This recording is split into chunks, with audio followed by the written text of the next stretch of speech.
जय हिंद दोस्तों, मेरा नाम है अनिरुद्ध और मैं आप सभी का वेलकम करता हूं इंडिया डिकोडेड पर। दोस्तों, दुनिया भर की ऑयल मार्केट्स में कुछ बहुत ही इंटरेस्टिंग, कुछ बहुत ही दिलचस्प हम लोग विटनेस कर रहे हैं।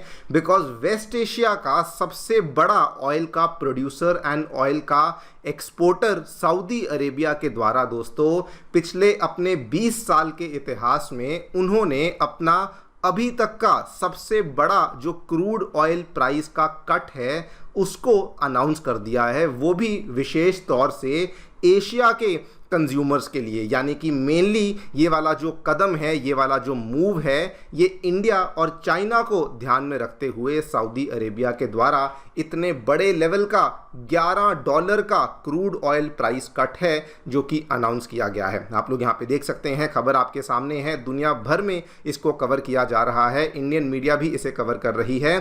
Saudi Arabia announces biggest crude price cut in over 20 years for Asia. And दोस्तों, इसके बारे में तो हम लोग चर्चा करेंगे ही कि क्या एग्जैक्टली हुआ, क्यों आखिरकार सऊदी अरेबिया को मजबूरन क्रूड ऑयल का प्राइस कट करना पड़ा। लेकिन और भी इंटरेस्टिंग डेवलपमेंट जो इसके बाद हमें देखने को मिली कि प्राइस कट होने के बावजूद भी एशिया के ट्रेडर्स ने कहा सॉरी, नो थैंक यू, हमें आपका ये वाला जो क्रूड ऑयल है वो नहीं चाहिए। आप लोग यहाँ पे देख सकते हैं, ये दोस्तों खबर सामने आई है।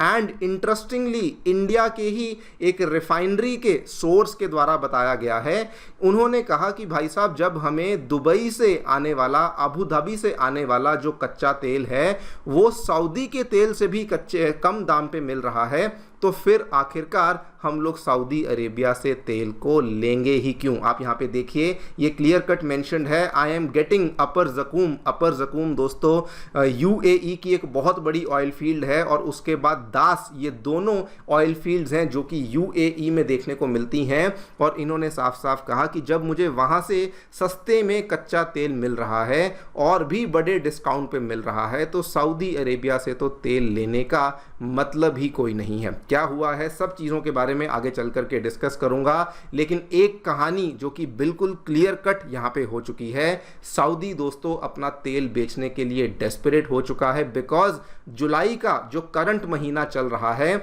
ये कच्चे तेल के ऊपर प्रीमियम लगा रहे थे और अभी भी लगा रहे हैं, जबकि बाकी कंट्रीज ने डिस्काउंट्स को देना शुरू कर दिया। एंड अभी जब उनका तेल कोई नहीं खरीद रहा तो उन्होंने डेस्परेशन में आकर के इतने बड़े डिस्काउंट को ऑफर किया। लेकिन उसके बाद भी एशिया का जो जवाब है, उन्होंने कहा नहीं जी, हम आपसे आपका कच्चा तेल खरीदने नहीं वाले हैं। क्या हुआ है, क्या इसके पीछे की पूरी कहानी है, क्यों आखिरकार उन्होंने इतने बड़े डिस्काउंट को अनाउंस किया जो कि पिछले 20 सालों में कभी नहीं देखा गया था, एंड क्यों इंडिया जैसी कंट्रीज के द्वारा इसको लेने से इनकार किया गया है, इन्हीं सब चीज़ों के बारे में चर्चा करेंगे। आइए शुरू करते हैं दोस्तों मेरे साथ। मेरा नाम है अनिरुद्ध।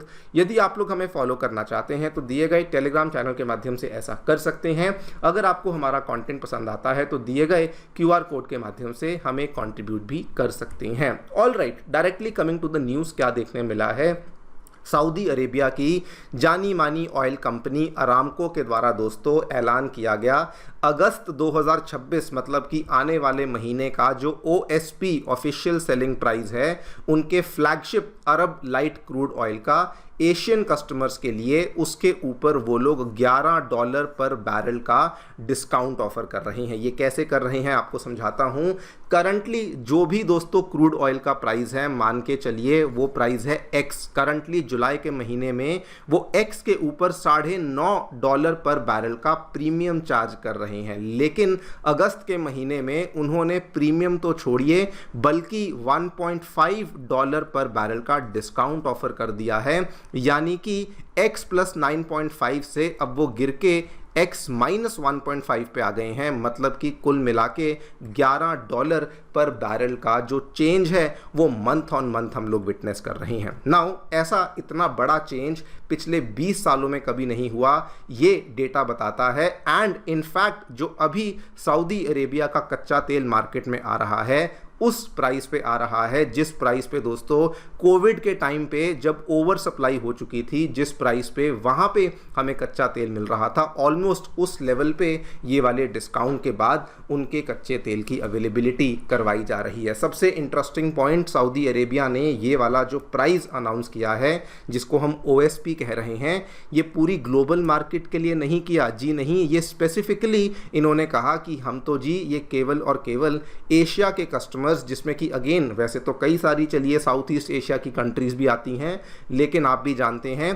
कि सबसे बड़े जो यहाँ पे प्लेयर्स हैं वो एक भारत है और दूसरा चाइना है, जिसके लिए ये वाले प्राइस कट को अनाउंस किया गया। बिफोर वी टॉक अबाउट कि क्यों किया गया, OSP आपको बता दूं डिटरमाइन कैसे किया जाता है। तो ये वेस्ट एशिया में जितनी भी कंपनीज हैं मोटे तौर पे, वो दोस्तों जो प्राइस को डिटरमाइन करती हैं वो ओमान या फिर दुबई से आने वाला एक बेंचमार्क होता है जो कि प्राइस को डिटरमाइन करता है। उसके ऊपर वो अपने हिसाब से कोई भी डिफरेंशियल अमाउंट को ऐड कर सकती हैं। तो मान के चलिए अगर ओमान या दुबई से आने वाला बेंचमार्क, उसका प्राइस मान के चलिए A है, तो उसके ऊपर सऊदी अपना कोई भी डिफरेंशियल अमाउंट लगा सकता है कि हम जी $2 एक्स्ट्रा लेंगे, $1 एक्स्ट्रा लेंगे, इस तरीके से होता है। करंटली जो उन्होंने जुलाई के लिए किया वो क्या था, A के ऊपर उन्होंने $9.5 का प्रीमियम चार्ज कर रहे थे, लेकिन अगस्त महीने में दे आर नाउ सेइंग कि हम लोग ओमान और दुबई वाले बेंचमार्क से $1.5 पर बैरल का डिस्काउंट है जो कि ऑफर करने वाले हैं। अब यहाँ पे क्वेश्चन ये आता है कि ये वाली कहानी सऊदी अरेबिया की यहाँ तक कैसे पहुँची। इसके लिए दोस्तों हमें पिछले 2-3 महीने का डेटा देखना होगा। बेसिकली क्या था कि ईरान और अमेरिका के कॉन्फ्लिक्ट के पहले सऊदी अरेबिया एक बहुत ही बड़े लेवल का एक्सपोर्टर था। डेली बेसिस पे 6.55 मिलियन बैरल्स पर डे के आसपास का आयात किया जा रहा था, लेकिन मई के महीने में ये वाला आयात गिरते गिरते 3.74 मिलियन बैरल्स पर डे पे आ गया था। जून में थोड़ी रिकवरी हुई, लेकिन तब भी ये वाला जो टोटल एक्सपोर्ट था ये 4.53 मिलियन बैरल्स पर डे के आसपास था।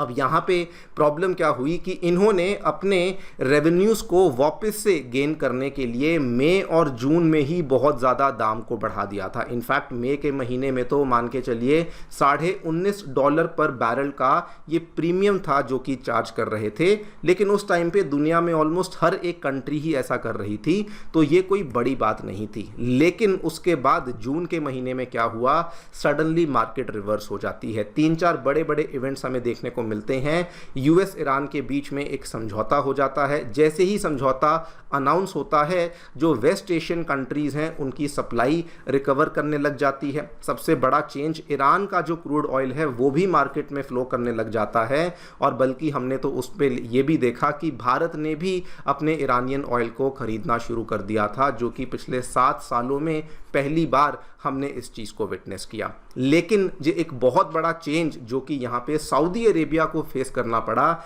एक तरफ दोस्तों चाइना के द्वारा जानबूझकर के सऊदी अरेबिया से तेल को लेना कम कर दिया, एंड दूसरी तरफ इंडिया ने भी अपने जो क्रूड ऑयल के इंपोर्ट्स हैं उसको बहुत ज़्यादा डाइवर्सिफाई कर लिया था। हम लोग अपना बहुत सारा कच्चा तेल रशिया से एंड इवन बहुत सारा तेल अफ्रीकन कंट्रीज़ और अमेरिका से भी लेना शुरू कर चुके थे, यानी कि हमारी निर्भरता सऊदी अरेबिया जैसे बड़े एक्सपोर्टर के ऊपर कम हो चुकी थी। यही कारण था कि सऊदी अरेबिया का यहाँ पे बहुत ज़्यादा जो ऑयल था वो सप्लाई तो उसकी बढ़ गई थी, लेकिन उसकी डिमांड यहाँ पे बिल्कुल नहीं बढ़ी थी, एंड इसी के चलते उनके द्वारा दोस्तों $11 का massive month on month cut है जो कि पहली बार पिछले 20 सालों में अनाउंस किया गया। लेकिन उसके बाद भी नया ट्विस्ट आया जब उन्होंने इतना बड़ा कट भी अनाउंस कर दिया। कुछ ही घंटों के बाद ये खबर सामने आती है, एक इंडियन रिफाइनरी सोर्स के द्वारा कहा गया कि मेरे को तो अपर जकूम और दास जो है वो $7 के डिस्काउंट पे मिल रहा है, तो मैं और ज़्यादा सऊदी ऑयल क्यों खरीदूंगा। यानी कि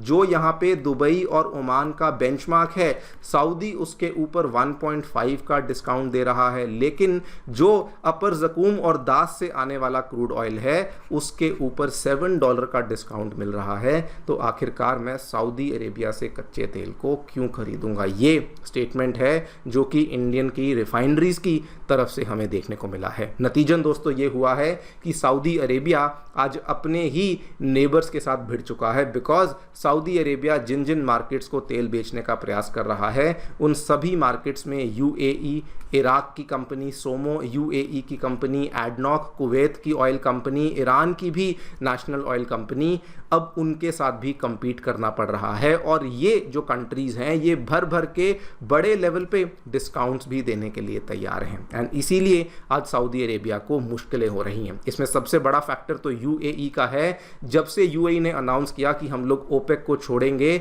उसके बाद एडनॉक ने ये भी अनाउंस कर दिया कि हम लोग तो जी डिस्काउंट भी देंगे और हम लोग हमारी प्रोडक्शन कैपेसिटी को 5 मिलियन बैरल्स पर डे पर बढ़ाएंगे, जो कि आज से कुछ ही महीने पहले केवल 3.5 मिलियन बैरल्स पर डे के आसपास थी। ये सबसे बड़ी प्रॉब्लम है जो कि सऊदी अरेबिया आज की डेट में विटनेस कर रहा है। टू ऐड टू दैट, अगर आप देखें यूएई का जो ऑयल है, इवन दो ये स्ट्रेट ऑफ हॉर्मुज के कंप्लीटली इधर लाई करता है, लेकिन यूएई का बहुत सारा जो ऑयल है वो ओमान के सोहार वाले एरिया से भी कहीं पर भी शिप हो सकता है, जो कि कंप्लीटली सेफ जोन माना जाता है। और यहाँ से अगर ये निकल जाता है तो उसके बाद ये भले भारत, भले चाइना, भले दुनिया में कहीं पर भी इसको जाना पड़े। वहीं पे सऊदी अरेबिया अगर इधर से ऑयल को बेचने की कोशिश करता है तो वहाँ पे फ्रेट के चार्जेस बढ़ जाते हैं due to rising insurance cost, और अगर सऊदी अरेबिया इधर से ऑयल को बेचने की कोशिश करता है वहाँ पर भी दोस्तों जो रास्ते के चार्जेस बहुत बढ़ जाते हैं, जिस वजह से आपका ओवरऑल जो क्रूड ऑयल का दाम है वो काफ़ी बढ़ जाता है। ये भी एक एडिशनल फैक्टर है जिस वजह से सऊदी के कच्चे तेल की कंपेटिटिवनेस मार्केट में और भी ज़्यादा कम हो गई है। खैर, जो भी हो रहा है ईदर वे इंडिया के लिए सिचुएशन फेवरेबल ही बनती जा रही है। क्यों? बिकॉज अभी इंडिया के लिए मार्केट में एक नहीं, दो नहीं, कम से कम 6 ऑप्शंस हैं जो कि अवेलेबल हो चुकी हैं। रशिया का क्रूड ऑयल तो हमें डिस्काउंट पे मिल ही रहा था, अब यूएई भी हमें बड़े बड़े लेवल पे डिस्काउंट दे रहा है, इराकी क्रूड ऑयल भी सस्ते दाम में मिल रहा है, सऊदी अरेबिया ने भी इतना बड़ा डिस्काउंट अनाउंस कर दिया है, ईरान का भी कच्चा तेल वापस फ्लो करना शुरू कर सकता है, एंड अफ्रीका और अमेरिका से तो हमने कच्चे तेल को लेना शुरू कर ही दिया है। एंड इंडिया तो इस चीज़ को लेकर पहले ही बड़ा क्लियर था कि हमें केवल अपनी एनर्जी सिक्योरिटी से मतलब है, जहां से सस्ता मिलेगा वहीं से लेंगे। एंड दोस्तों इसीलिए अगर आप देखें जून 2026 में रशिया से हमने मैक्सिमम तेल लिया, थोड़ा बहुत हमने यूएई से लेना शुरू किया बिकॉज वहाँ से भी हमें ठीक रेट में मिल रहा था एंड फ्रेट चार्जेस भी हमारे कम ही हमें देखने को मिल रहे थे। तो इंडिया अपने इन प्रिंसिपल्स को लेकर बड़ा क्लियर है। बड़े सालों से हम बात को दोहराते आए हैं कि केवल और केवल एनर्जी सिक्योरिटी मैटर करती है, जहां से सस्ते दाम में मिल जाएगा वहीं से खरीदना शुरू कर देंगे। एंड दोस्तों अगर सऊदी इंडिया को अपना तेल नहीं बेच पाता तो इसमें लॉस उनका ही है, बिकॉज मैं आपको आज का डेटा बताता हूं। जुलाई 6 को जो नंबर सामने आए हैं, इंडिया के रिफाइनर्स के द्वारा 8 million barrels of crude oil को परचेज किया गया। हमारी 3 कंपनियों ने, IOCL ने, HPCL के द्वारा, BPCL के द्वारा इतने बड़े टेंडर को प्लेस किया गया। यानी कि अगर सऊदी हमारे को अपना तेल नहीं बेच पा रहा है तो इसमें कहीं ना कहीं उनको ही लॉस है। इतना बड़ा डिस्काउंट देने के बावजूद भी इंडियन रिफाइनर्स ने उनका तेल लेने से मना कर दिया है। देखते हैं क्या होता है। आप लोग जो भी सोचते हैं बताएं कमेंट सेक्शन में। Thank you so much for listening. Stay tuned and stay